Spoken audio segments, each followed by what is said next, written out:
নমস্কার, আমি রান্নাঘরের দীপালি গো চলে আসলাম। এই যে দেখুন, কালকে দাদা বাজার থেকে নিয়ে এসেছে। তো বাঙালি শাস্ত্র মতে কী যেন একটা বলতেন সবাই, 12 মাসে 12 ফল খেতে হয়। তাহলে ওদেরকে কি করে খাওয়াই? ওরা তো ফল খেতে ভালোবাসে না। তাই ভাবলাম ঘরে থাকা যাই মশলা আছে তা দিয়েই আমি একটু টক করে নেব, দেখি খাওয়াতে পারি কি না। আমি খেয়ে নিয়েছি, 4টা নিয়ে এসেছিলো, আমি 2টা খেয়ে নিয়েছি। আমরা এসব খেয়ে অভ্যস্ত তো। এই যে দেখুন, কেটে নিয়ে আসছি, ধুয়ে পরিষ্কার করে কেটে নিয়ে আসছি। এই যে একটুকু পোকা টোকা নাই, এইগুলাম খুব ভালো, আটিগুলা ফেলে দিচ্ছি।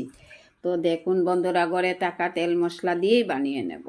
আমি আর বিদেশি আর স্বদেশি মশলা ব্যবহার করছি না। কড়াইটা বসিয়ে রেখেছিলাম, গরম হয়ে আসছে। টক তো এই যে অল্প অল্প অল্প, বেশি না কিন্তু। তেলটা গরম হয়ে গেছে, পুরনে দিচ্ছি সরিষা। সরিষাটা ছিটকিয়েছিল, ভালোই লাগলো, দাঁড়িয়ে দাঁড়িয়ে দেখলাম। এবার কেটে রাখা আম দিয়ে দিচ্ছি, স্বাদ মতো বা পরিমাণ মতো নুনটা দিয়ে দেব। ভালো করে একটু ভাজবো। সরিষার পুরনে খুব ভালো হয়, সাথে কোনো বেশি উপকরণ লাগছে না। ঘরে থাকা মশলা দিয়েই বানিয়ে খেতে পারবেন। যদি অনুষ্ঠান বাড়ির মতো খেতে না চান আর কি, তার জন্য বলছি। আমের টক গো, একটু ঝুল দিয়ে দিবে, এই যে হালকা হালকা থাকবে, ভালো লাগবে। সহজ পদ্ধতিতে দেখুন, দেশ বিদেশে যারা আছে তারাও বানিয়ে খেতে পারবেন। অনেক আম আছে, কী করবেন, ওইভাবে বানিয়ে নিয়ে নেন।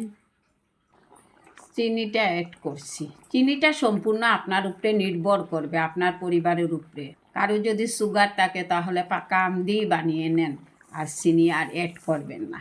আর যাদের কোনো সমস্যা নেই তারা বেশি বেশি করে ইউজ করতে পারেন।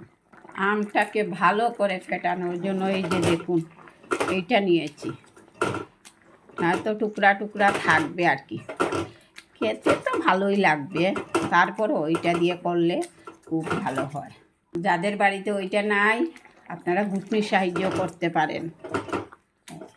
এইভাবে মিশিয়ে নেব আমটা। খুব সুন্দরভাবে ফেটানো হয়ে গেছে, দেখুন পুরা জেলি জেলি ভাব হয়ে গেছে। নামিয়ে নেব।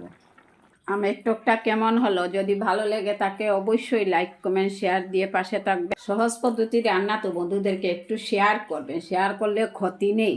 এবার নামিয়ে নিচ্ছি, ছোট্ট একটা পাত্র নিচ্ছি, বেশি না তো, তার জন্য।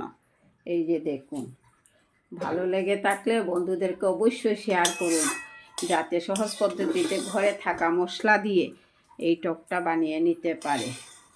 ওর মধ্যে অনেক কিছু ব্যবহার করা যায়, কিন্তু আমি করিনি, হঠাৎ করে বানিয়ে নিয়েছি, তাই এইভাবেই।